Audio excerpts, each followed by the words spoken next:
You guys can see if I move my cursor on the screen? Yeah. Yes. Great, great, cool. Okay, so maybe we'll get started. So, yeah, welcome everyone to the first meeting of the rough stochastic analysis seminar.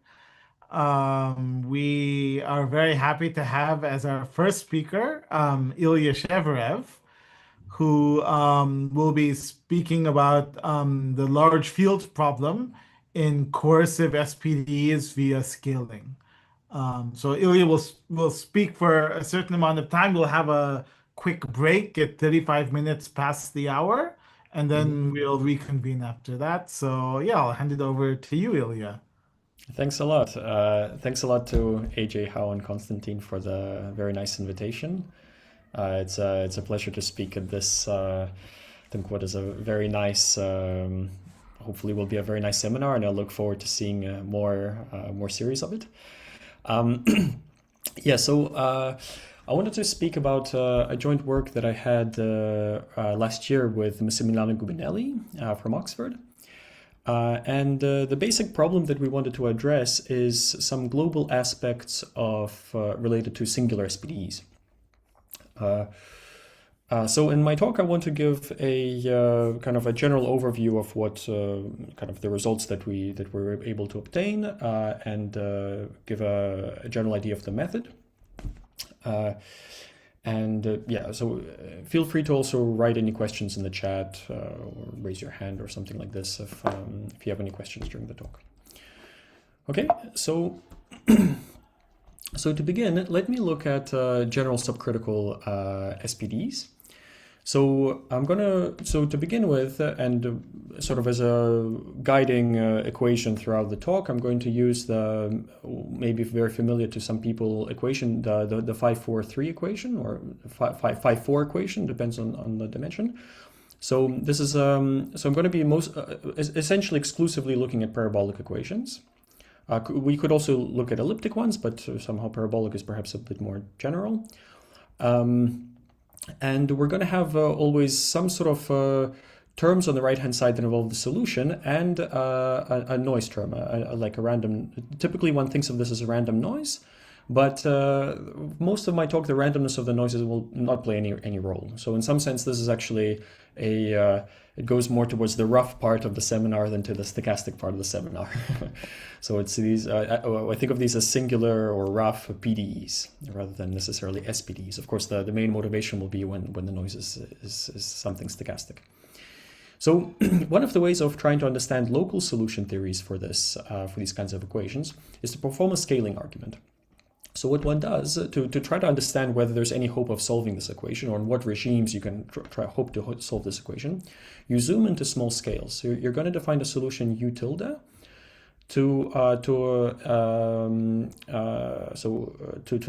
which is given like this. So you zoom in at scales epsilon, and you do a parabolic scaling. So you scale space by epsilon and time by epsilon squared. Because of the nature of the parabolic operator, and you dampen it by a certain factor epsilon to the alpha, which is this alpha is somehow for you to choose depending on what the natural choice will be. So we'll come to a natural choice now. Then so here you're kind of like, you maybe have a solution which is this kind of like drawn here as a landscape, and you zoom into a little square here. This square will be of size epsilon if this is a unit square. And then you kind of like zoomed in on the solution, you're expanding it out again to unit size like this. Okay. Then a simple computation will tell you that this new rescaled solution is going to solve a very similar looking equation, but with a new noise and with a new nonlinearity on the right hand side. So this new nonlinearity will be simply the same cube, just rescaled appropriately. So you'll have an epsilon to the 2 minus 2 alpha here. And the new noise will be given by this expression. So you're going to pick up essentially a 2 coming from when you kind of commute this operator with this rescaling procedure, and you're going to get an alpha coming from this epsilon to the alpha. So you're going to get 2 plus alpha here. Then when you look at noise, so if you've chosen this alpha, it's quite natural to look at a noise of regularity C minus 2 alpha, minus 2 minus alpha. And the reason that this is a kind of a natural thing to look at is that generically for distributions inside of the space, so I haven't spoken about what I mean by, I haven't actually defined the domain here, but think of this as the domain like time times maybe RD of some sorts. Then for noises with this kind of regularity, generically, this rescaling procedure and multiplying them by this prefactor will keep the norms the same. And in fact, for certain choices of alpha and stochastic noises, you can get this. You can get these two things to be equal in law, even. So, there's various notions in which this sort of similarity symbol can be interpreted.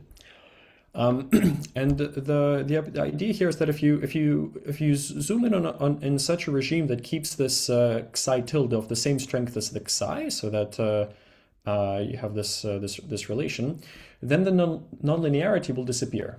So it will disappear provided that you're in a certain regime. It will disappear provided that you're in a regime where alpha is smaller than 1. So this is precisely you should think of alpha as somehow the regularity of the solution. The minus alpha will be the regularity of the solution.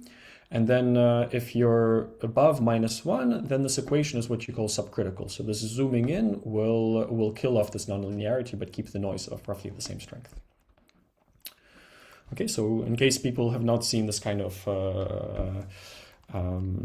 this is perhaps quite standard motivation when one studies regularity structures or even rough path theory. But in case people haven't seen it before, I wanted to just present this kind of scaling, because somehow a similar kind of scaling will play a role later. Let me just hide these. Okay. So the punchline of this is that on small scales, so provided this condition that alpha is smaller than 1, on small scales you will look like locally it will look like solutions to the linear equation. Yeah, so you can sort of at least formally take this thing to 0, and then on small scales you will look like the solution to the linear equation.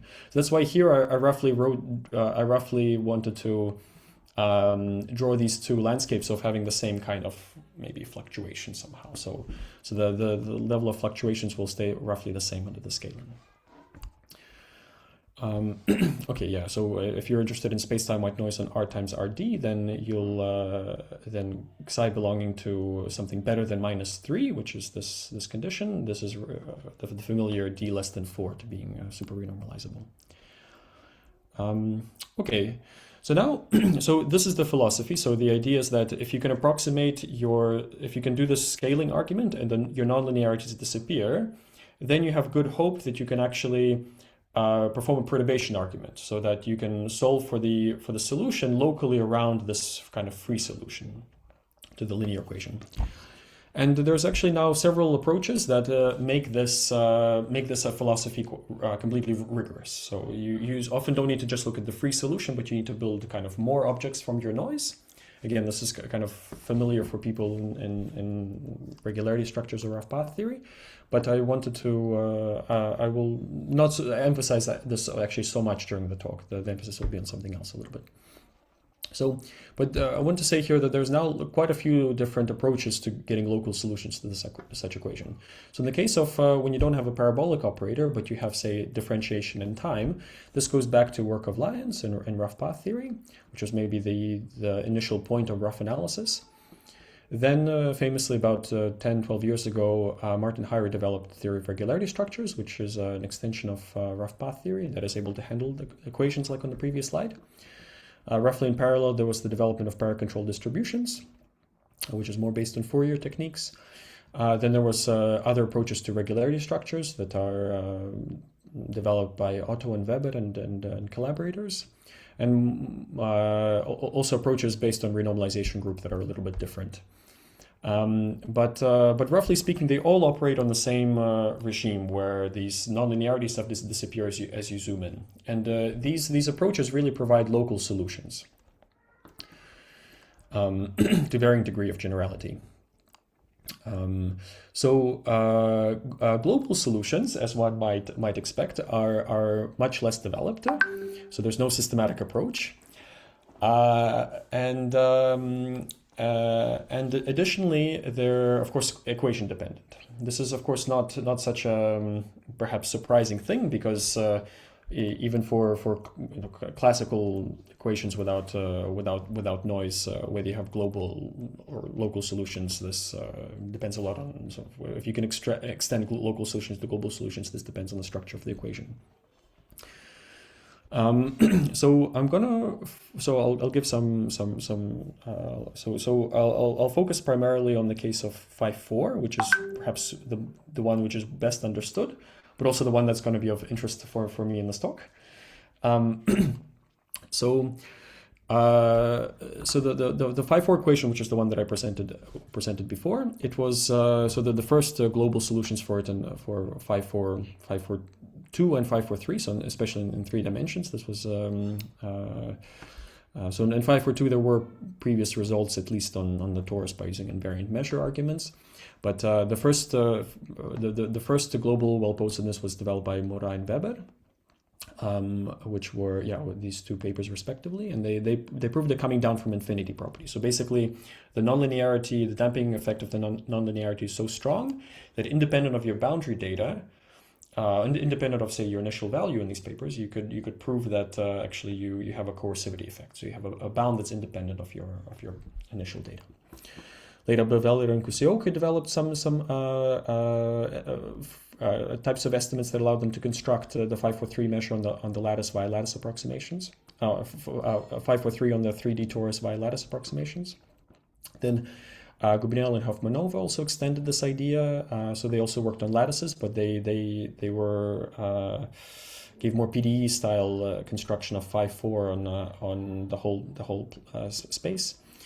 Then, and this is a paper that I will mention later on as well. So Mona and Weber gave a very nice bound for this equation, which is essentially local in space and time. So it's called space-time localization.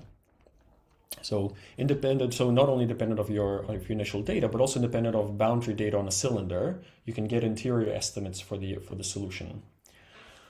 And I'll present actually this in a little bit more detail later. Later with A.J. Chandra, the same Mona and Weber also developed extended this approach to 5.4 and the whole critical subcritical regime all the way to d less than 4. So here the specifics is that you keep the parabolic operator the same, so it's the heat operator, but you tune your noise in such a way that it mimics the regularity of white noise up to 4 dimensions. Okay, so the equation is the same, but you're changing the noise. Later, the same group of authors with Bonnefoy provided bounds for rough differential equations, and I camped this under the 5.4 equations because it's sort of the equations that they considered are very similar. So you have a rough differential equation. So here W is some sort of a rough path. F is so the kind of the novelty here is that it considered multiplicative noise, but this is also the interest that it considered multiplicative noise. And there's a damping term which is very similar to what we see in 5.4. Later on, Duch, Gubinelli, and Rinaldi, and Esquivel and Weber both considered the fractional 5.4 models with the aim of actually constructing invariant measures. And here, this is different from the previous whole. So these 2 papers handled the whole subcritical regime. But at least certainly the paper of Duch, Gubinelli, and Rinaldi handled the subcritical regime, and I think some aspects of this work did the same. But the point here is that you change the equation, so you stick with white noise in dimension 3, say. But you change the Laplacian, so the Laplacian becomes the Laplacian, the heat equation becomes fractional. So this is slightly different from, or quite different from what from previous work. So the equation is non-local basically. Okay.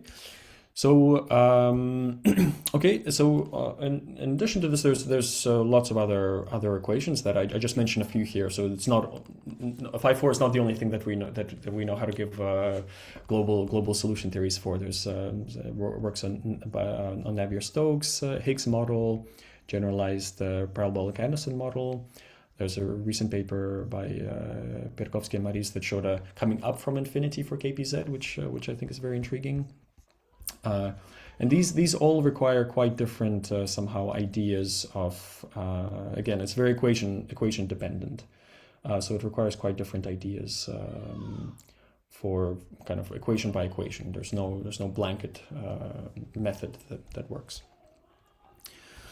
Okay, so having said that, our initial so the goal. So let me now speak about the work that we had with Max. So our initial goal for this work was to try to develop a general method that would help to rule out blow-up for SPDEs, or in other words, give a priori estimates for SPDEs by comparing them to deterministic equations.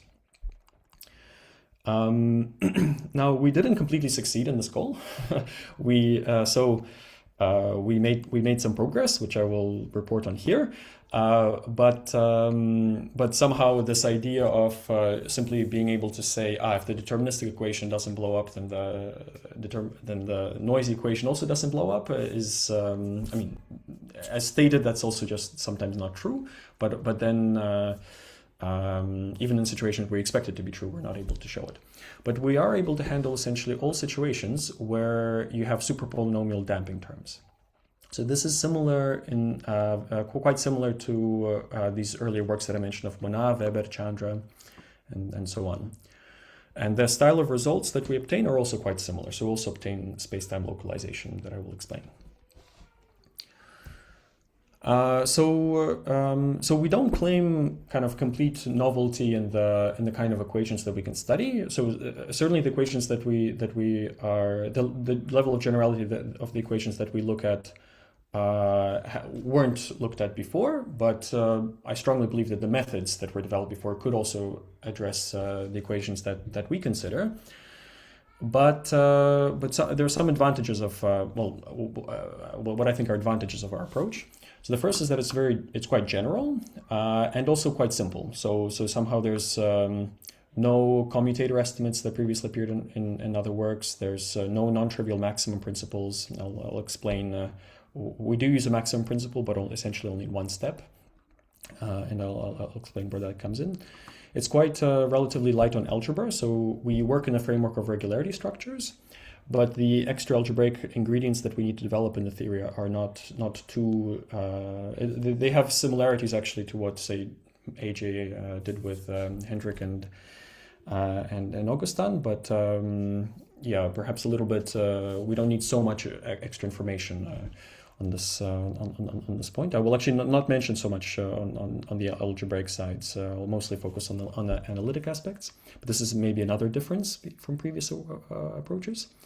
And also it, in my mind, it also decouples very strongly the local and global aspects of the solution theory. So again, these works that Augustin and Hendrik and AJ developed have a certain aspect where they also decouple global and local aspects, but here I think it becomes even more evident. And the philosophy behind it is very similar to, so we were actually quite inspired by works on geometric SPDEs, where preservation of symmetry can be shown. So preservation of symmetry under renormalization can also be shown by rescaling arguments. So, and we had works with AJ, Martin, and Hao Shen, where we showed, for example, that Yang-Mills equations can be renormalized to preserve gauge symmetries, and their scaling argument also played a very important role. And a precursor to this work was also work by Brunet, Gabriel, Jairo, Zabotti on the generalized KPZ equation. And then again, this also shares a similar philosophy, although on a technical level it's quite different from to Schauder estimates via scaling, as pioneered by Simon and recently applied to the SPD context by Sauer, Smith, Esquivel, and Weber. Okay, so this is maybe just an introduction to the method that I want to present. Okay, so this is a picture of what how I think of it as working, and I'll present also another picture on the next slide. So consider the kind of subcritical SPDs that we'll consider are of this type. So they're a little bit more general than the 5-4 equation, but they have roughly the same structure. So they have a leading order differential operator. This is either the heat operator or a time derivative. They have a deterministic part P, which we generally assume is some power of u or some polynomial of these coefficients with the property that it's coercive. And I'll explain what I mean by coercive in a second. And there's a sufficiently smooth term f of that depends on u and potentially the gradient of u times the noise. So this is multiplicative noise. And f is supposed to be sufficiently regular, doesn't have to be necessarily smooth, and we can quantify how fast its derivatives have to grow, or the opposite, to not grow. So the main idea behind this is that you try to find a point at which your solution, so you pretend your solution becomes very, very large. Now you find a point at which it's becoming very large, so maybe this is the point at which it's kind of starting to blow up, and then you zoom in around this point. So you try to understand, very similar to what we did with this kind of on the local solution theory side. We try to do a very similar thing here. So we zoom in around this point, but in a slightly different way, and I'll present maybe more details on the next slide. So we essentially dampen the solution. So we zoom in around and we dampen the solution until the field is roughly of size 1. So here, this zoomed in field, so lambda here will represent the scaling factor. This guy is roughly of size 1. And the effect of the noise, so here the effect of the noise is somehow supposed to be the size of these oscillations. The effect of the noise under the scaling becomes very much smaller. And this is a consequence of subcriticality. So the noise in this picture on the right is it becomes a small driver somehow, a small driver inside the equation. So the point is that the noise shrinks, and then your solution is close to a classical solution, without any forcing, and which of course now cannot blow up because we assumed P is to be coercive. So. So this is the method in a little bit more detail. I'll present a proof of kind of a result, a more concrete result later on. But this will still be a little bit heuristic, but a little bit more detailed than the previous slide. So again, consider our 5-4 equation.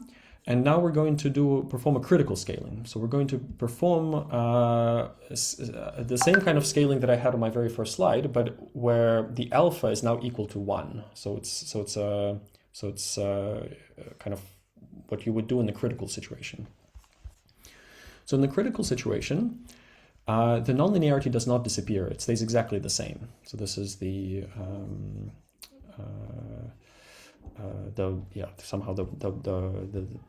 definition of this critical scaling, but the noise will potentially now change.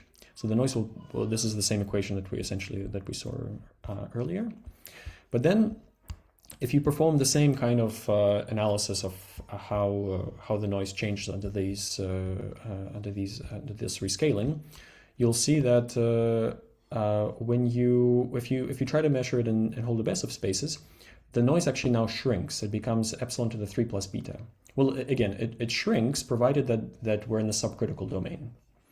So if we zoomed in on a way that preserved the noise, this was what we did before, then under subcriticality, the nonlinearity disappeared. Now we're doing the opposite. We're zooming in such a way that we're keeping the nonlinearity the same. And again, under subcriticality, now the noise will shrink. Okay, so it's maybe a little bit different from the kind of scaling or zooming in arguments that people are maybe familiar with coming from singular SPDE. Oops. So now the idea is that you choose epsilon such that now you choose epsilon. Here you can now choose epsilon very, very small. And you choose it such that this noise becomes extremely tiny. So this double small symbol means very, very small, but it's still of order 1. So you don't send it really to 0, but you just shrink it down to a point at which it's arbitrarily small. And then by stability, so essentially the way that that one can argue is that by stability of this equation, so now the noise is very, very tiny in this rescaled equation. And you know that at 0 it's coercive, so it has some sort of decay property at 0. You have good bounds on this rescaled solution. So you basically know that this rescaled solution is of order 1. So here this rescaled solution is of order 1, but at the same time it's equal to epsilon multiplied by the, say, L infinity norm of u inside some small ball. Let's say u is maximized at 0, so this actually is a bound on the whole on all of u. Then this implies actually that, so if you now reverse this this construction, so now this actually gives us a bound on u itself, because it tells us that u is going to be smaller than 1 over epsilon, because we chose epsilon to make this thing of, well, we chose epsilon to make psi tilde small, but at the scale, the rescaled solution is of size 1. So this bound simply follows from the previous one. But now this last bound, so what we actually want is a bound of u in terms of psi. This last bound follows from the fact that we chose epsilon, again, to make this thing of kind of bounded small, but still bounded away from 0. So this one is like a reverse, bound. So you can sort of see how this this estimate comes about from. So this epsilon was somehow the smallest thing to make psi much smaller. So this, if you just put this on the, if you figure out what you need for this thing to be small, then you realize that 1 over epsilon has to be of this size. Here. Okay, so and that's where these exponents come from. So these kinds of all of these kinds of estimates that link global and local solution theories, they come with these types of exponents. So this kind of scaling argument or scaling heuristic at this point tells you what the exponents should be. Yeah, and here's a picture. So now we're actually zooming in, but we're, rather than keeping the solution fluctuating at the same scale as the previous one, we zoom it in so that it looks very much approximate to some sort of a smooth global solution, smooth classical solution. Okay, so this is maybe my last slide before the break. So again, we're going to consider subcritical SPDEs of this type. So we're going to consider star. That's what I said. Here's first a definition. So we say that star is coercive if at some distribution of regularity beta, any solution to this equation in a ball satisfies a bound of this type. So this bound is very similar to the heuristic one that I had before, except it's also supplemented by a bound, this so-called space-time bound that determines how far you are away from the boundary. So the size of u at a point z is bounded from above by psi to some exponent, plus the distance of z to the boundary. And this alpha is for you to be determined. This alpha will be determined essentially by there's only one choice for this alpha, and it's given by the degree of, it's determined explicitly by the degree of the polynomial. Yeah, so here I wrote z is the distance, this norm of z is the distance of z to the parabolic boundary of, parabolic distance to the parabolic boundary of this ball. So these balls, by the way, they're always, they're centered at 0, but they're always backwards parabolic balls. So this is the natural thing to consider in this kind of problem. So it's the backwards parabolic cylinder from 0 of size 1. So then, okay, so this is a definition. So there's these exponents that you can put here. So when psi is 0, there's essentially this term disappears, and you're just left with a bound that only depends on the distance of z to the boundary.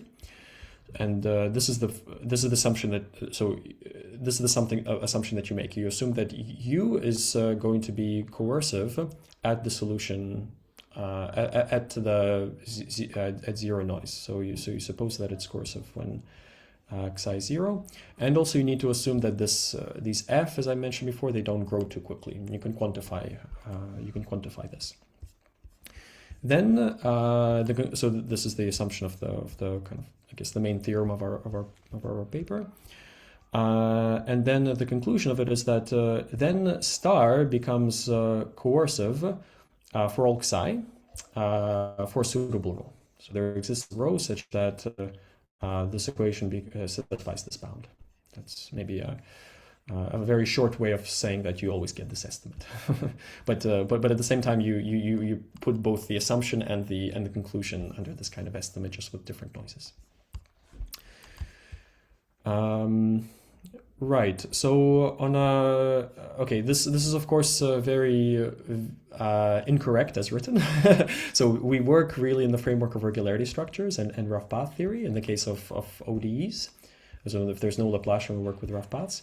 So of course, technically, psi needs to be substituted by a model or by a rough path. Again, which I will not give the details behind what these are at the moment, but these are kind of the natural analogs of what the driver should be inside singular SPDEs. And U should be substituted by the solution of the remainder equation. So this final point is not really valid in the case when, say, f is non-constant. So if f is not a constant, then because you assume that things are subcritical, the regularity of the noise has to be above -2, and then u itself is already a function, not a distribution. But for example, if f is a constant, like in the case of phi4, then u itself is actually will be a distribution, so you can't hope for a pointwise bound. And what you have to do is subtract a certain number of kind of purely terms that really only depend on psi, so purely distributional parts. And then you're left with a remainder that solves a certain equation, and it's this remainder that you should interpret as this u. Okay, so the way that these estimates are phrased is, again, I repeat, very much in the spirit of what Hendrik developed with Augustin and AJ and other collaborators. And in particular, we prove very similar, maybe slightly sharper, but certainly very similar, aesthetically very similar bounds to these earlier works, which are these space. So this is what I meant by space-time localization. There's no boundary data that appears inside of this this bound. But the proof is somewhat is a bit different. So, and that's what I want to describe next after the break. All right. No, thank you for that. So we have a short question period now. Yeah, so does anyone have any questions they'd like to ask?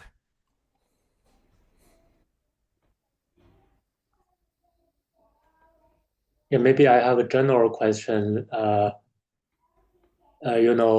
Here, I guess you use the fact that the deterministic equation is coercive, doesn't blow up. Mm-hmm. Of course, there are some examples that the deterministic equation is globally opposed, but with noise. For example, this famous example by Karl Muller. Of course, those don't satisfy your condition, right? So yes, of course. There's no contradiction. But yes. like if you have a heat equation plus multiplicative noise, Mm-hmm. where you have a u to the power gamma times y noise, and I think Mm-hmm. Karl Muller showed that if gamma is larger than 3/2 or something, then it has a finite time blow up. Yes. But of course, without noise, it's just a heat equation. It's globally well opposed. So yes, of course. Yeah, just general comment that it's not. I mean, in general, of course, not true that deterministic. No. This I don't know. This goal that I Yeah. mentioned that by comparing it to the term is very vague somehow. It's not supposed to be taken as a proper statement or even as a. But somehow it would be nice to kind of understand for maybe some sufficiently large class of equations where this philosophy actually works. Exactly. I mean, it works for we show it works for super polynomial damping, but this is perhaps not the most. To me, it was still interesting that it works there, but it would be nice to understand if it works in other situations. Yeah.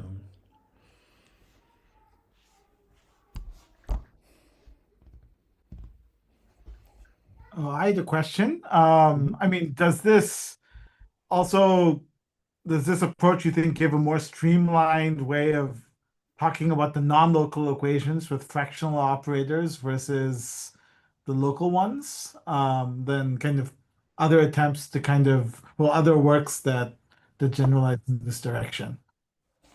Um, you mean a more streamlined way to talk about non? Um, you mean again in terms of coercivity estimates, or Well, like yeah, how? yeah, in terms of kind of global existence and these sorts of estimates you've obtained, is it easier to kind of translate analysis from the local equation with the local differential operator to these fractional models? Ah, I see, I see. So maybe like if you understand the local operators well enough, then you can actually understand non-local operators well enough. So That's right. Yeah. better. Yeah, this is not very clear to me. Yeah, I wouldn't necessarily know how to begin kind of trying to extrapolate this philosophy to go from local to non-local in some sense. Because they're quite different, quite different in nature. Um, I mean, in terms of applying this philosophy to non-local operators, this I think there's very good hope for. I'm quite I would believe that it should be possible to do it. We didn't do it, but I believe it should be. But to extrapolate from somehow local to non-local, not so sure. Yeah. Right. Thanks. Any other questions? I guess that maybe we have. So the purpose is we have a long discussion in the middle. Guess we can ask more. As I understand, you identify a kind of local maximum and sort of zoom in there, right? Yeah, Um, yeah, that's right. Yeah. yeah. So this like is still sort of flavor of maximal principle. Uh, Yeah, I'll yeah. actually, There's yeah, a I'll, yeah. My question was more about like maybe have you thought about maybe the solution around in a neighborhood has a large energy, like maybe the LP norm of solution around Yeah, the yeah, point is large, then you sort of also zoom in there. yeah. I personally tried a couple of variants of this, perhaps, to try to do this. I couldn't make anything except the L infinity norm actually work. But that doesn't mean somehow with LP norms. So in geometric PDEs, this is a common kind of Yeah, thing yeah, that people do. So like the way people sometimes derive global estimates for a work I know for the heat equation for the Yang-Mills-Higgs equation, they do something similar. They zoom in around a certain point. So like say somehow you maybe control the derivative of your solution first, then you assume that your solution kind of blows up. Then you zoom in around a point, and because you've controlled the derivative, you know that you're large everywhere on this ball somehow. But that contradicts maybe that you started off with finite energy and energy is dissipative, or something like maybe yeah. this is what you have in mind They as well. often look at those points where energy concentrate there. Yeah. And then you try to derive a contradiction from there. So I think Yeah. I mean, we really just did the first thing. I did try to think a little bit about how to maybe extend the argument to maybe to LP. I don't know. Actually, I was just looking through the audience. I see Max is in the audience as well, so maybe he can chip in whenever he wants. Uh, I didn't make any progress beyond the L infinity, I have to say. Yeah. I mean, the argument is still quite flexible. Like, and you can perhaps, I mean, if you perhaps have an equation that is, you don't have to necessarily zoom in around a space-time point. You could zoom in around a time point as well, where in some LP norm explodes, or something like this. So you don't necessarily need to look at L infinity in space. So it's a little bit more flexible. But yeah, I think the philosophy could be perhaps, I think, be adapted, but I don't have a concrete the concrete answer for this yet.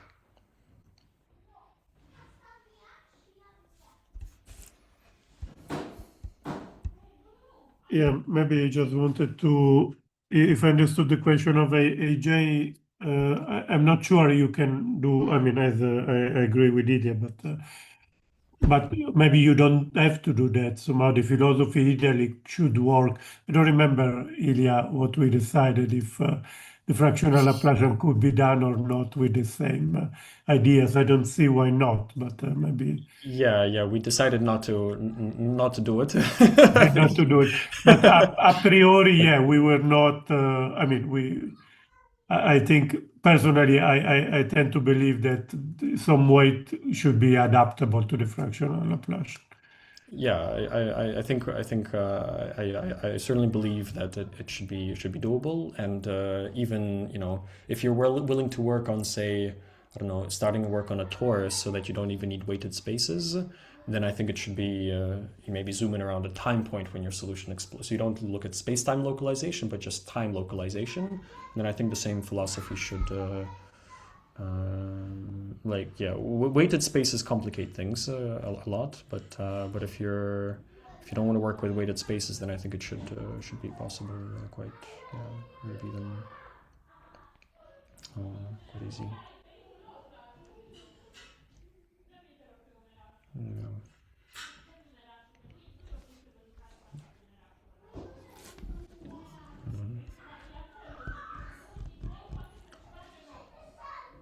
So I have a lot of background noise.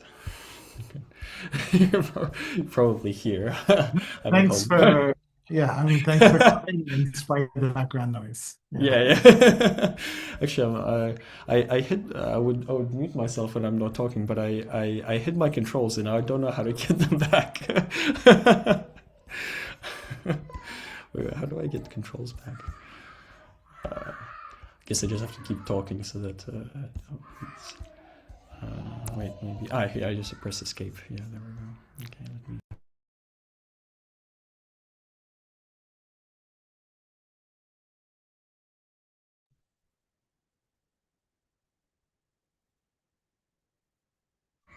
But I mean, maybe I can continue. I don't know, because and then people will ask questions as we go along. It could be more of a discussion somehow. So I mean, I've gotten to a point where I presented the main idea and what the actual result is, and then so basically my plan was to give a proof of this in the classical setting. So just to show how the mechanism works. Give some remarks. I think I had a slide on. So in the case of rough path theory, it's quite easy to give a very precise conditions on the F and everything to give a very sharp kind of precise result. So I think I had a slide on that. So and of course, like some concluding remarks. So I mean, I could continue, and then maybe people ask questions along the way. Sounds good. Something, yeah. Yeah, I'm sure there'll be questions about details. Okay, very good. I'm So look forward thanks. to them. Yeah. Okay. Feel free to jump in with questions at any point. Let me hide these again. Nope. Hide. Yeah. Okay. So. So as I said, my plan is to now give. So I think I can give a full solution to this, give a full proof of this result in the classical case on maybe three or four slides, essentially without hiding any real details. So this is where I want to kind of like emphasize that this is I think a simple approach. For sake of presentation, I'll focus again on the 5-4 equation, where now Xi is a whole best of distribution of regularity beta, and beta is larger than -2. So this means that u itself is a function, not an L infinity, and u cubed is well posed. So there's no renormalization essentially at this point. Right. So in this case, we'll prove the following proposition. So there exists a constant such that for any z inside the ball. So by the way, this equation is just always posed in a ball. So I always restrict to a ball, and I don't really even care how I arrived at the solution. I just care that I have a solution. Okay. So then I look at so then we look at any point inside of this ball, and then we say that. So the kind of the sharp version of this statement is that u is bounded from above by the maximum of xi, the C beta norm of xi around a neighborhood of z. So this bz, so z denotes the base point, mu denotes the radius. So this radius is something that we make precise here, raised to the same power, 1/3 beta, as before. And this distance from the boundary term. So so then this mu z is essentially so it's the radius of this ball, and it's given by some large constant times 1 over the size. So this is a typo. This phi is supposed to be a u. In the paper we called it phi, but in the slides I decided to call it u. So okay, this is supposed to be u of z, and it's 1 over u of z. And then there's this minimum with sort of 1/4 to the boundary. So the distance of z to the boundary. So the point here is that this is a ball that's really localized around z, and so when you write this, you're only allowed to test xi against test functions when defining this norm that are contained inside this ball, basically. Okay, it's completely local. So this estimate only, and in fact, it's a bit strange because it depends. So the size of the ball that you need to look at depends on the size of the solution itself. So at first sight, you might be worried that there's some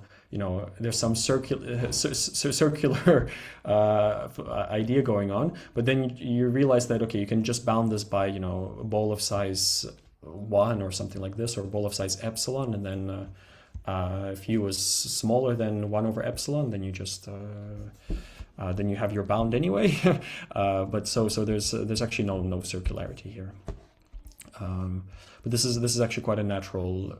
So I actually don't explain, but if anyone is curious, I can explain why this is why this radius is a natural quantity to consider. Why 1 over the size of the solution is actually the natural radius to consider. Okay, so.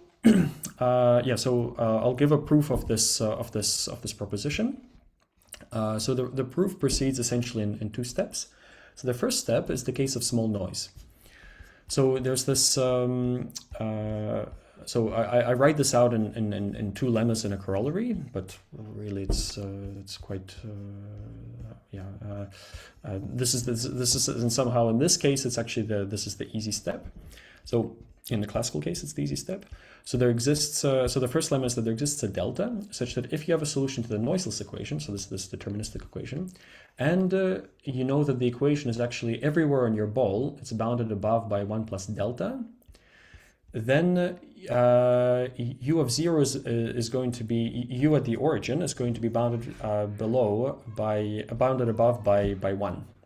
It's going to kind of dip below 1. So you should think of this as whatever boundary data you put to this deterministic PDE, as long as it's smaller than 1 plus delta, on the unit ball you have enough space to kind of come down uniform in the boundary data.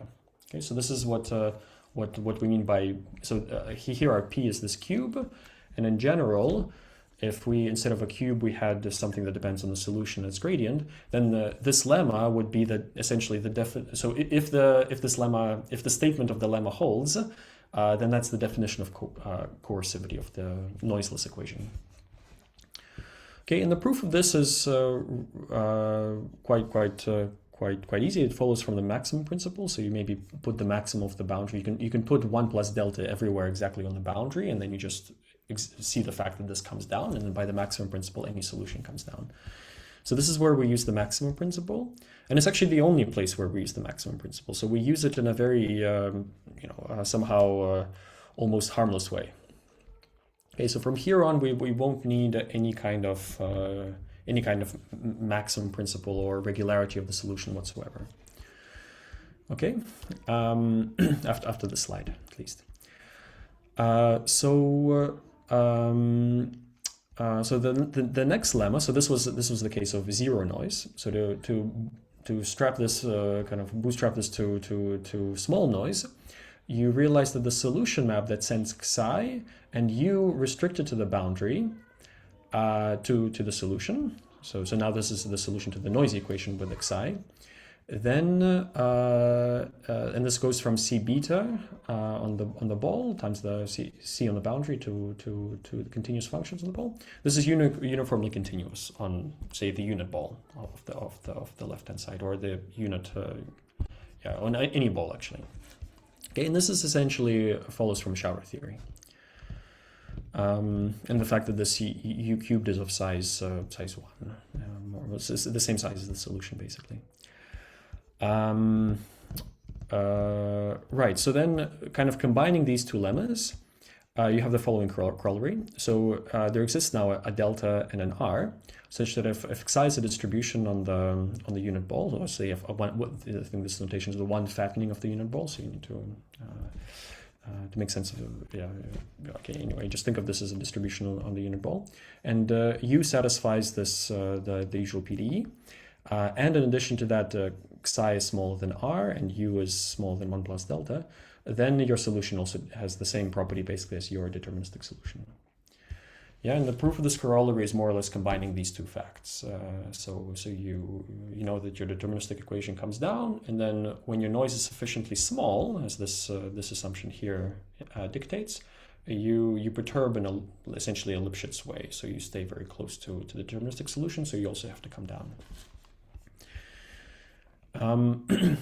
So this verification of coercivity for small noise is essentially the easy step here, but it's usually actually the hardest step in the singular case. So this is the only place where one has to work when you actually consider singular SPD. So how do you know that when you have a small noise, what assumptions do you need on your nonlinearity f and so forth that ensure that if your noise is sufficiently small that you actually have a coercive effect. And I should say, maybe it's hard if you want to get really optimal scaling exponents. If you were willing to, for most of the situations that we consider, if you're willing to work with suboptimal scaling exponents, especially suboptimal bounds on suboptimal assumptions on this nonlinearity f that appears in front of the noise, then the step significantly simplifies as well. So.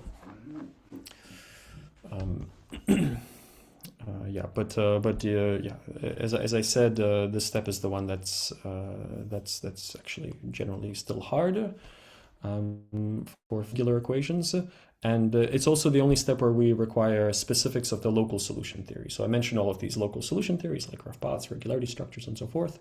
Then it's up to you which one you usually choose to work at the local solution level, and then when you verify the step, that's when you have to make the choice. That's the only point where you have to make the choice. Okay. So then there's a second step. So this step is now generic, and where we actually use the scaling property of the scaling argument that I highlighted before. And this step actually really works almost the same way for classical and singular equations. So there's even a kind of in the paper we put an abstract local to global scaling argument, or a scaling bound, just to kind of show that at that point you don't really need any specifics about the equation. So you don't even need to solve an equation. You can phrase it in terms of sets of functions that satisfy certain scaling properties. So okay, so let me show how this reduction to small noise actually works. So you start off with a solution u. It can be arbitrarily large at this point, so we don't have any smallness assumptions anymore. And then we take a point z, which is going to maximize the ratio of the solution to the right-hand side that we're interested in. So remember, we want to bound u by the right-hand side here. So this is the quantity that appeared. This is very similar to the quantity that appeared on the right hand side, just with a small difference on the here I've made the radius a little bit more explicit of the radius of this ball. And we're going to call, so we're going to let Z maximize this ratio, and we're going to call this this ratio C. So C will be, for the solution, C is the best, smallest constant for which you have the desired estimate.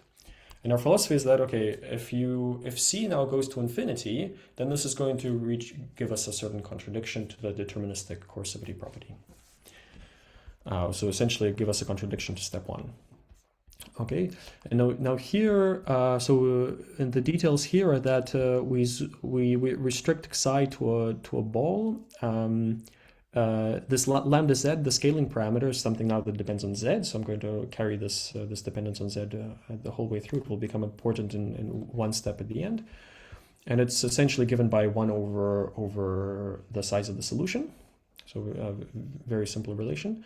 And this h, so we don't look just at exactly the ball 1 over the size of the solution, but we have to expand it out by some fixed number h. This h essentially depends on so this, if you're curious, this h depends just on the delta from this from the corollary. So it's some explicit function of this delta.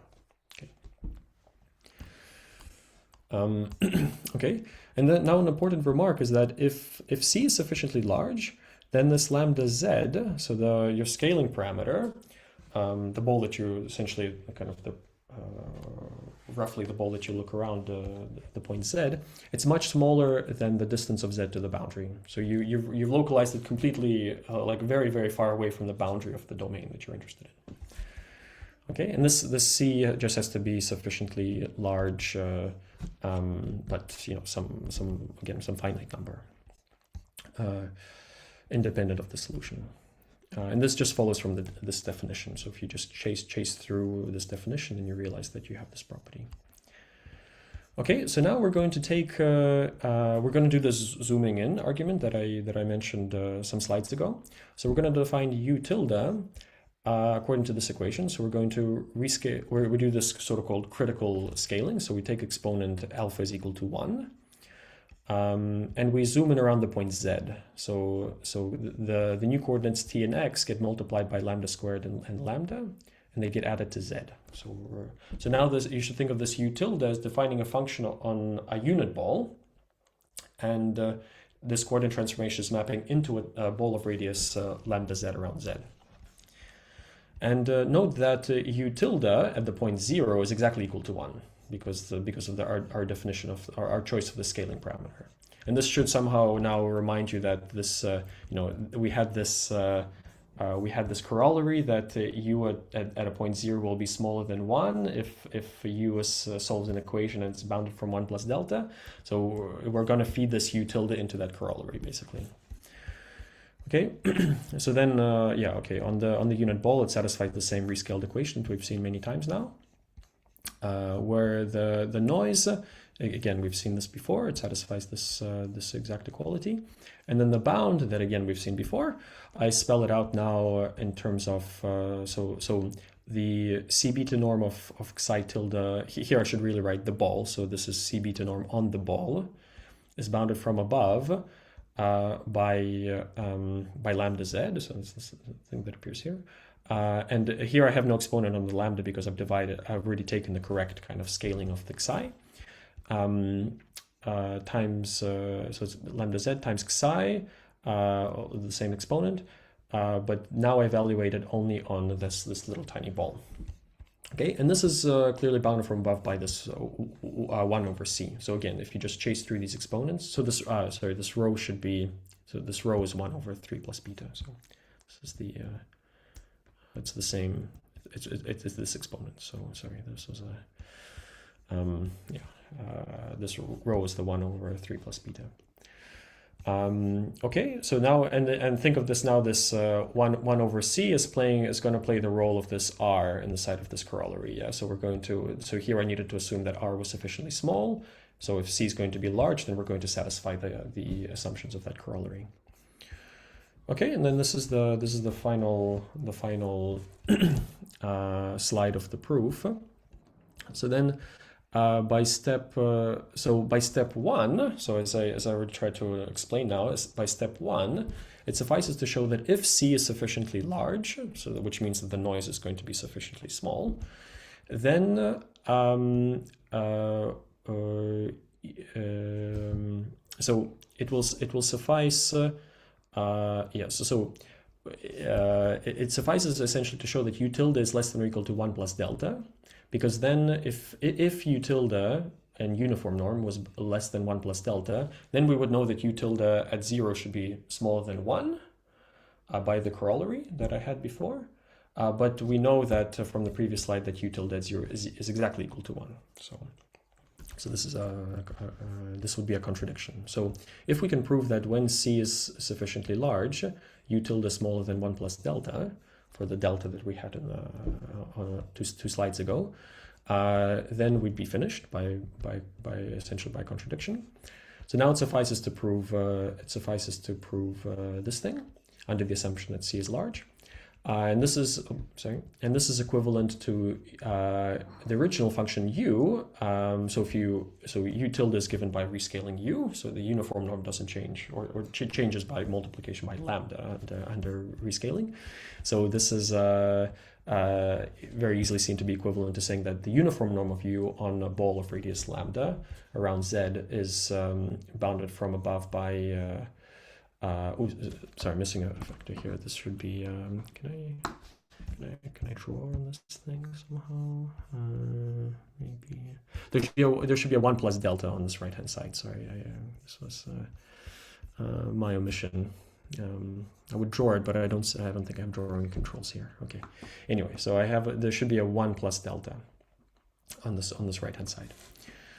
Okay, so that's what because I think of this, there's like 1 times 1 plus delta on here, and 1 is U tilde at 0, and the U tilde at 0. Anyway, it's relatively easy to convince yourself of this. So then here we kind of again argue by contradiction. So there's a lot of arguments by contradiction in this, but I couldn't find an easier way to to phrase this. So we say that, okay, if we had a point X inside of this ball such that U of X was bigger than 1 plus delta, so here I wrote this correctly, this is the contradiction that I'm after. So I assume that there is a point X such that it's bigger than 1 plus delta times U of Z. Then because the size of the ball that we're looking at around Z vanishes in comparison to, so it's little o of the distance of Z to the boundary as C goes to infinity. And because we chose this U, and now I put a generic point here, X, to indicate that I'm going to now look at the respective value of lambda, but for X. So Ux is defined by this 1 over U of X. And the fact that this H, so remember H was this dilation, so remember that this H was this how much we dilated the ball by in our original estimate. So we didn't only look at 1 over the size of the solution, but we also dilated it by some fixed large number H. So because we chose this H sufficiently large, we get the following inclusion of balls. Okay, this is yeah, it maybe takes a few minutes of thought to convince yourself that these properties, like basically the point is that you're looking at a very, very small ball around Z, much smaller than the distance of Z to the boundary. So any point inside of this ball, its distance to the boundary is going to be very, very like it's going to be very, very close to the so the distance of X to the boundary is going to be very close to the distance of Z to the boundary. Okay, so you actually I guess maybe in this step we didn't even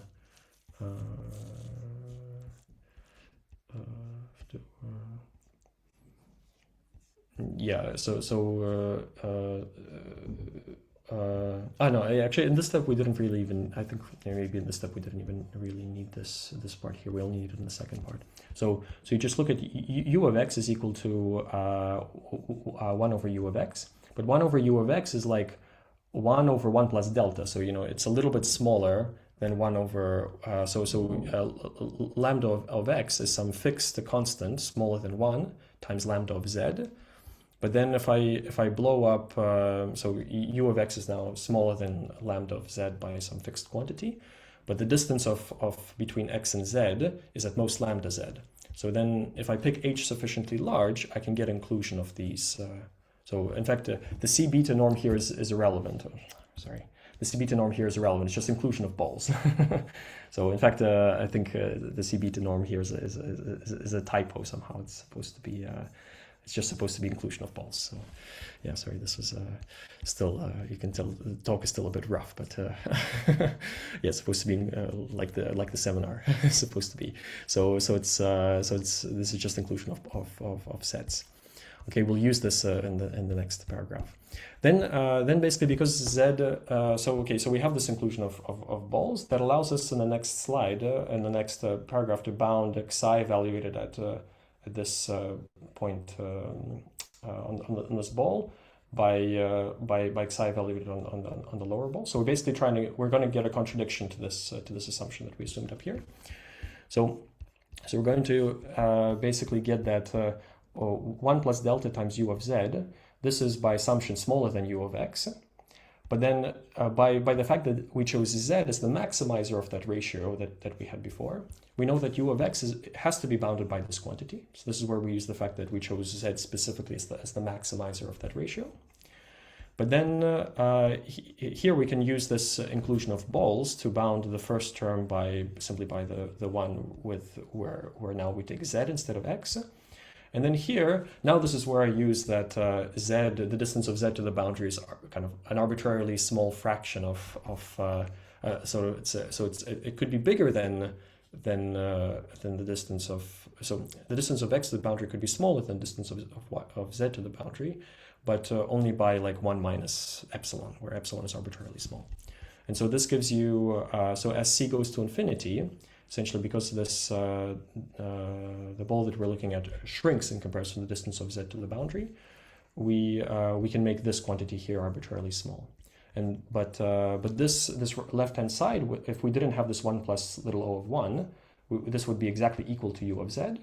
And so clearly, so then passing out this 1 plus little o of 1, we get I guess this should be maybe less than, well, it's still equal, provided this little o of 1 is not precisely this little o of 1.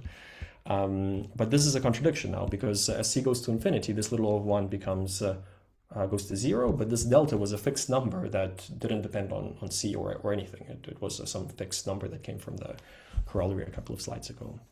So this is a contradiction.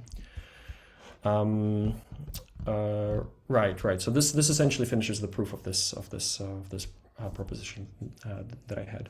And again, as I said, this actually doesn't really hide any details whatsoever. So I think as long as you're willing to buy the argument on the first step, the local coercivity, I mean, but it's very believable. This argument is more or less complete. Yeah, so as I said, so there's a remark. This argument used very little actually about the equation. It only used that certain scaling properties were preserved. So you can actually write, and we did, and you can use it, and we also did use it. Essentially, kind of an abstract scaling argument or abstract coercivity estimate that scales a local coercivity bound to a global one. Right. So basically, this step 2 in applications, you kind of don't really need to repeat in some sense, at least for the applications that we considered. Maybe if you consider other equations, you might have to adjust the scaling argument a little bit, but at least we believe it's relatively robust.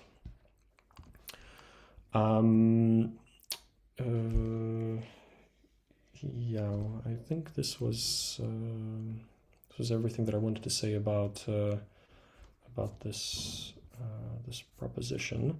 Yeah, maybe just a couple of remarks. It's also not, I mean, we proved it for, so here I proved this proposition only for a single noise, but this was not very important. I could have also considered other noises with different scalings. So for example, you could consider, so in this regime, as written, this is not covered by, say, this does not cover, say, 542, where you have to consider the remainder of the solution. But if you do the standard de Prato-de-Bush decomposition, then you get the cube of your stochastic heat equation times the other kind of cross terms.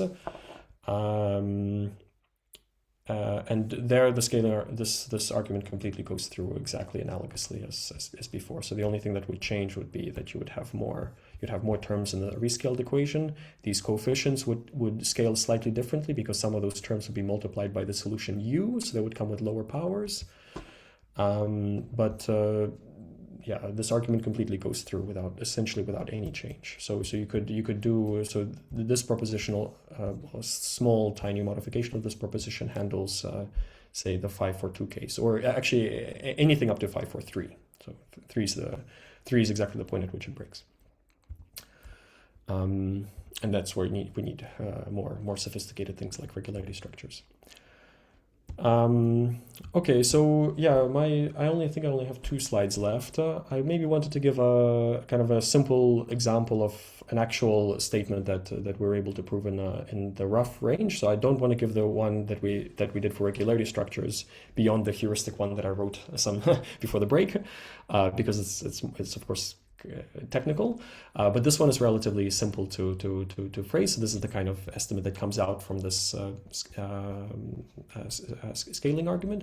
So you consider a rough differential equation with some polynomial damping. It's not really crucial also that this is really exactly a polynomial. It could be anything that grows like a polynomial at infinity. So this would be fine. So you hear some function that's m-dimensional, x is a gamma Holder rough path.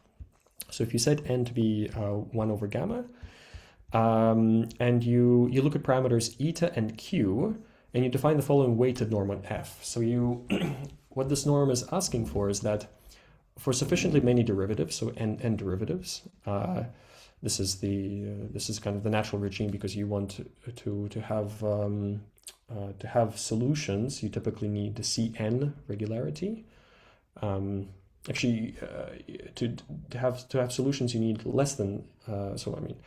You need exactly 1 over gamma regularity. Well, 1 over gamma minus 1 regularity, and 1 over gamma will give you uniqueness. So here we're actually in a regime where we don't consider uniqueness necessarily, but we're guaranteed to have solutions at least. You can probably lower this L a little bit. You don't need the existence of the final derivative, just hold the continuity of the previous one. But this bound is kind of a weighted norm on f, so it tells you how much do I want f to grow as x goes to infinity.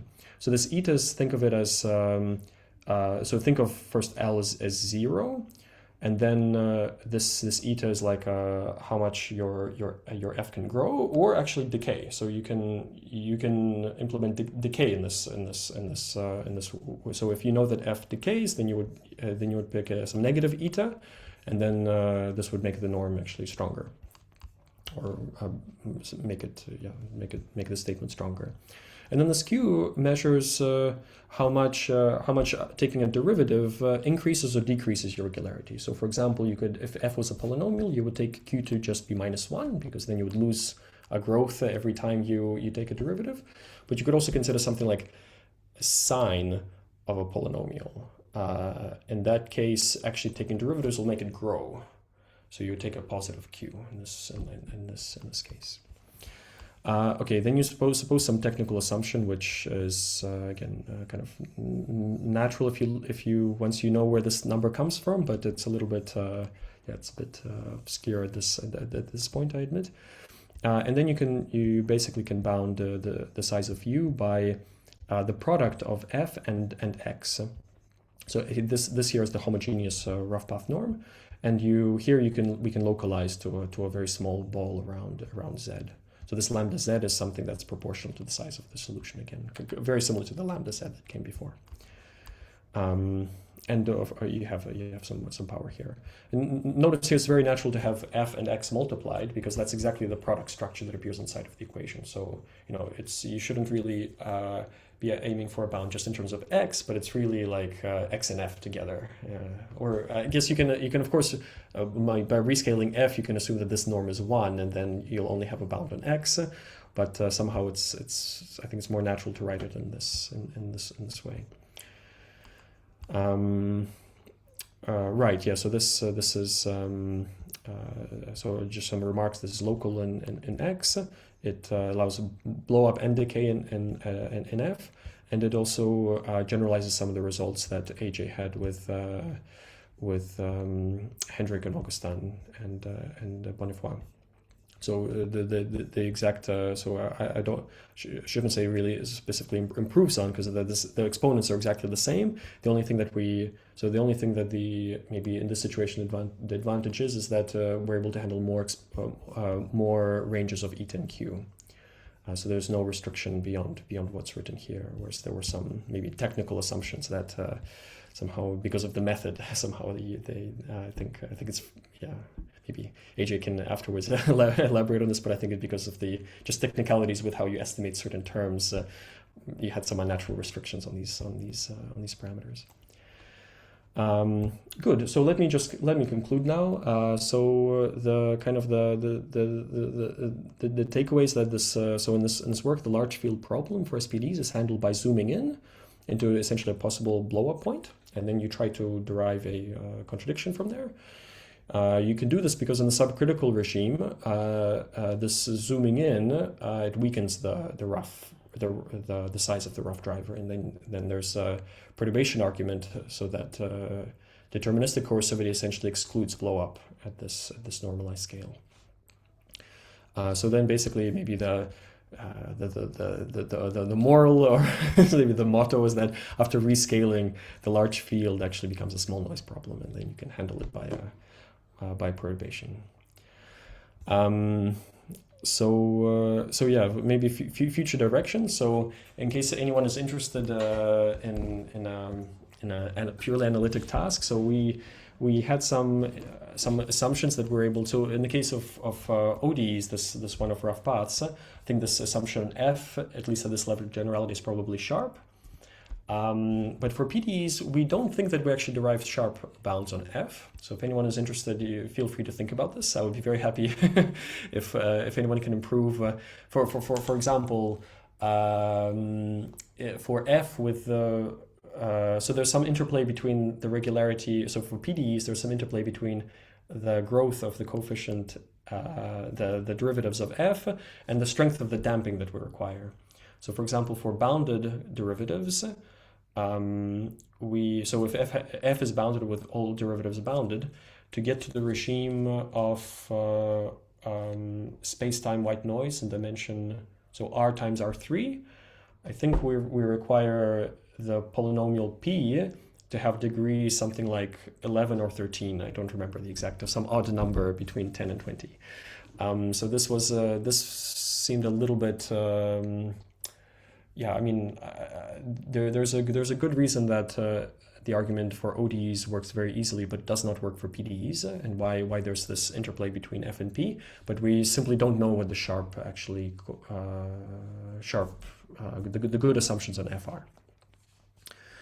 So that's an interesting question, I think. Also, we discussed this, how to handle non-local equations. I think we have good reason to believe that it works, but obviously as written, the argument does not work for non-local equations, but I think the philosophy should still work. Then of course the most interesting one is, yeah, how do you move to anything beyond superpolynomial coercivity? So this would be a very interesting thing to try to explore. Okay, so with that, I want to thank you for your attention. And again, for having me here at the rough and stochastic seminar. I hope that there will be lots of other talks here. Yeah, thank you, Ian. Let's all thank Ilya for that nice talk. Yeah, so now it's open, the floor is open for discussion. Yeah.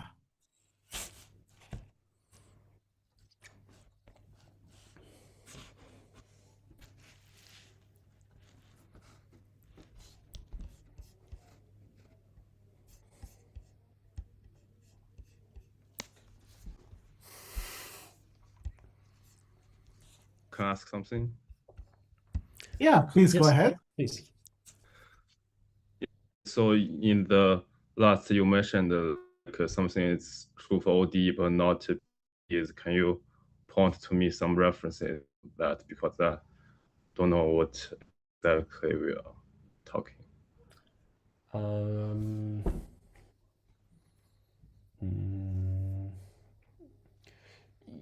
Yeah, so okay, so I was a bit vague what some things are true for ODs or not true for PDEs.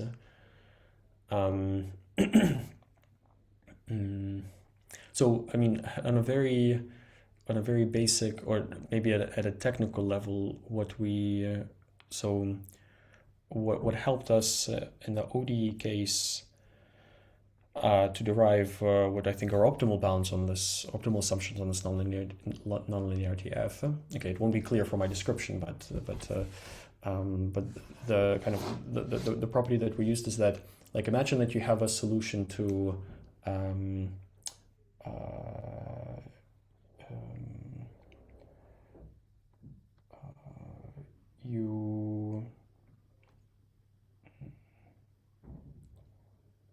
me think. So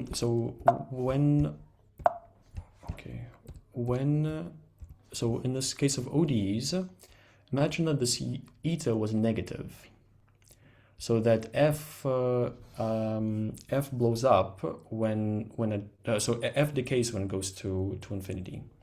So under a natural rescaling of F, it will actually look like, so the best norm that you can in practice actually work with F, if you were willing to rescale it. So a norm that's stable under the natural rescaling of F is something that actually blows up at 0. So it kind of blows up at 0 and then it decays at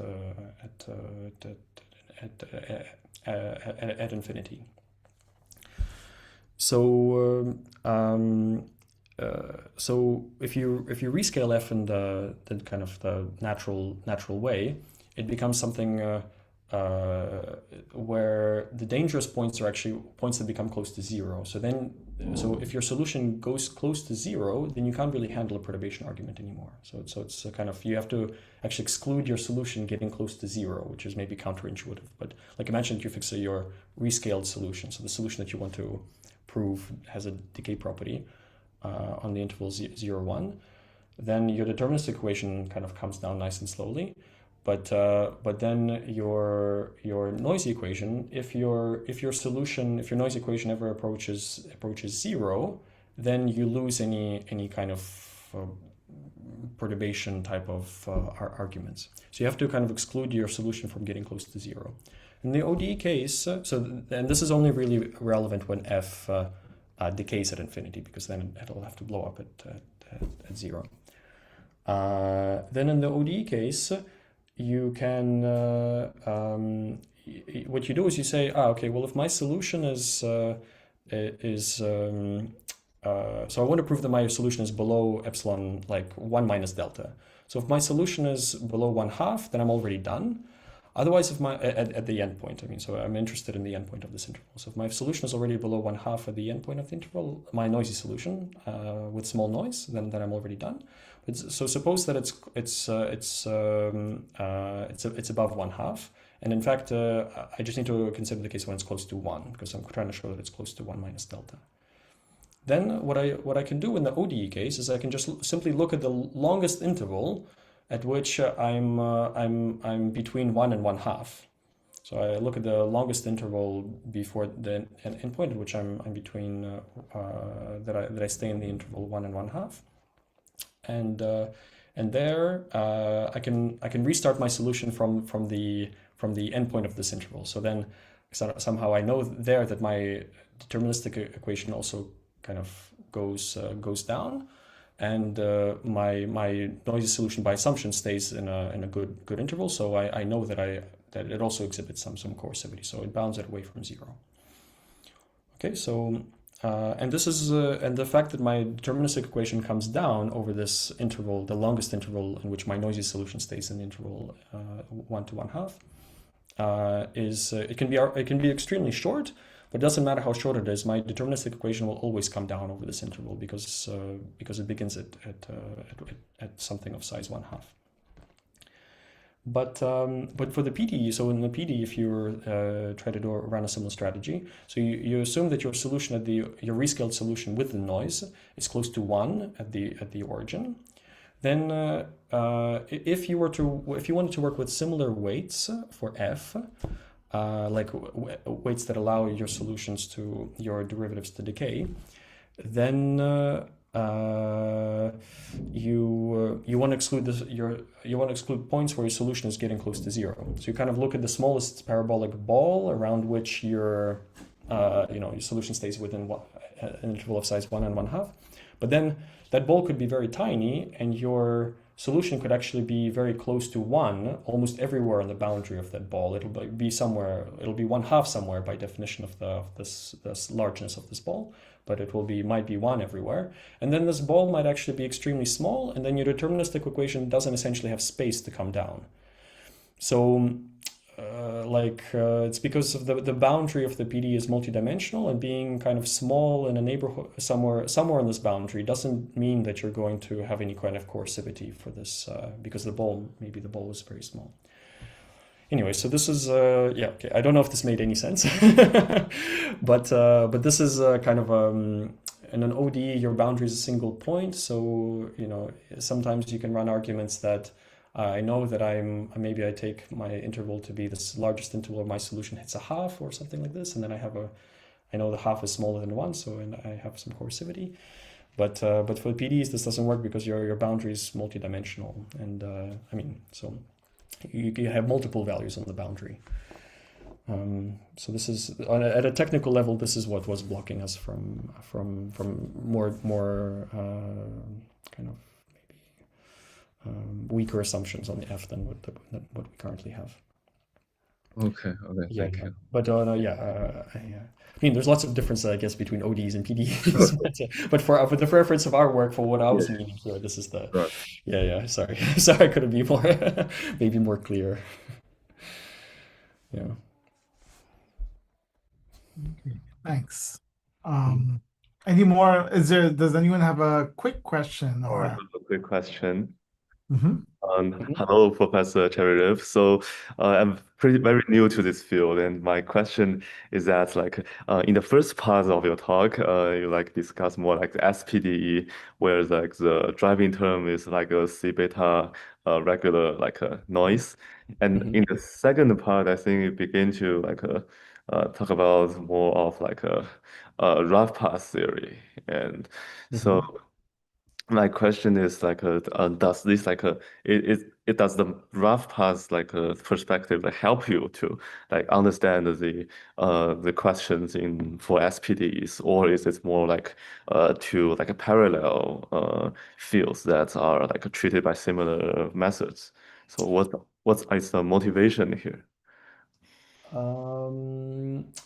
Well, yeah. So, in the second half of my talk, I mentioned about this rough paths. So I had a slide on this, the one that we were just looking at. This was maybe one of the. So we also considered singular SPDEs.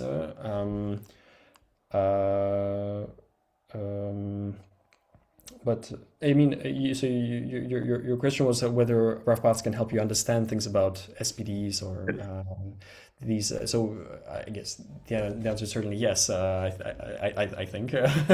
Maybe I'm biased because I came from the theory of rough paths in some sense. So this was my first thing that I worked on, and then I worked on SPDEs much later. So to me it was a very natural stepping stone. Even when writing this paper, I think once we figured out what to do for the rough path case, it became much clearer what to do for the regularity structures case as well. Whereas actually in the works of Augustin and AJ and Hendrik, it was the reverse. You guys first handled the SPD case, and you later wrote about the rough path case. So maybe slightly in reverse direction. In terms of philosophy, I think it's very helpful to. ODs are a special case of PDEs in some sense. They're very special. There's a lot of very interesting things you can say about them, but somehow I would say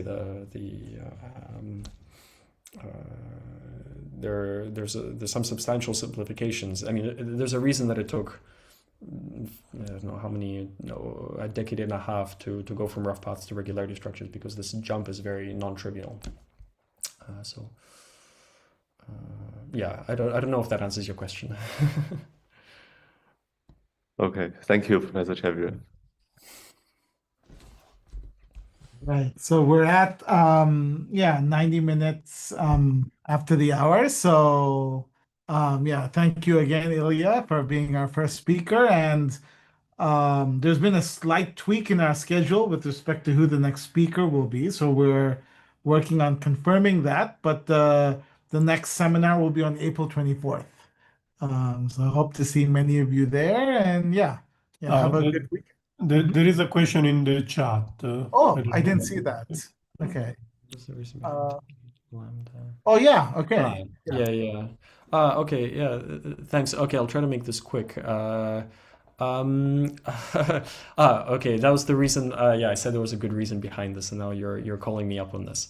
So now I have to substantiate my claim that I can explain it. Well, first of all, it's kind of the natural quantity that appears inside of this proof. Secondly, just even if you don't look at the proof in terms of the statement, why it was very natural to have 1 over u here, like something proportional to 1 over, okay, again, this phi is supposed to be a u. So one of the reasons that this is natural is that if you suppose somebody handed you this statement for some beta, then you can actually, by an interpolation argument, derive exactly the same estimate with the correct exponents for every gamma. So instead of beta, you had gamma for every gamma bigger than beta. So in some sense, these estimates now become inclusive and stronger as beta decreases. So strictly stronger as beta decreases. Because I mean, it's non-trivial that it's the right thing, because as you decrease gamma, of course, this norm becomes larger. So that's helping you. But at the same time, if you wanted to prove it for gamma using the beta, but at the same time, this 1 over 3 plus beta is getting also smaller. Yeah, smaller. So it's not really clear that the whole thing is decreasing or increasing, so there's no monotonicity in beta here. But actually, so there's no monotonicity in this if you did a global C beta.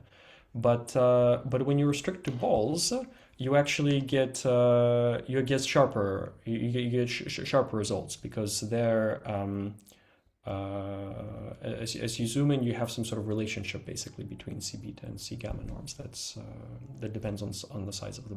You can bound your C. You can bound your C gamma norm in a. Sorry, I would have to think about which way exactly it goes, but yeah, there's kind of a natural relationship between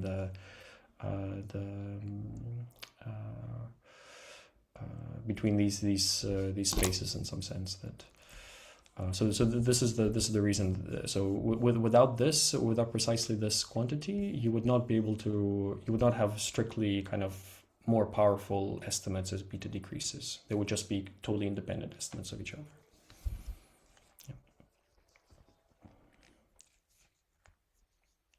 So we give a remark about this in the paper, so you can take a look if you're curious. Okay, great. Yeah. So thanks everyone. And there'll be. Who's the next speaker? Oh no, you're confirming this. Yeah. So it was going to be Nicholas Perkowski, but there's a scheduling issue came up. So I'm going to. We have a second speaker tentatively, but not 100% confirmed the name yet. So okay. Yeah. Cool. Yeah. So hope to see everyone there, and yeah, have a good weekend. And